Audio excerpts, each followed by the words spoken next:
First meet എന്ന് പറഞ്ഞു കഴിഞ്ഞാൽ മാട്രിമോണി ത്രൂ ആണ് റീഹാനെ മീറ്റ് ചെയ്യുന്നത്. മാട്രിമോണി ത്രൂ ഒരു പ്രൊഫൈൽ കണ്ടു, പിന്നെ അങ്ങനെ ഡയറക്റ്റ് പ്രൊഫൈൽ ത്രൂ നമ്മൾ കോണ്ടാക്ട് ചെയ്തു. അങ്ങനെ ഉണ്ടായ ഒരു മീറ്റപ്പാണ്.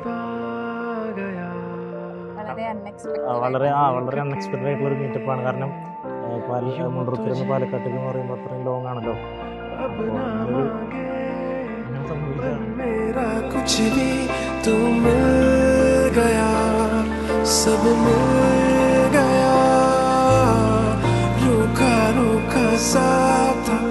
तेरे आने से सब खिल गया, सब खिल गया.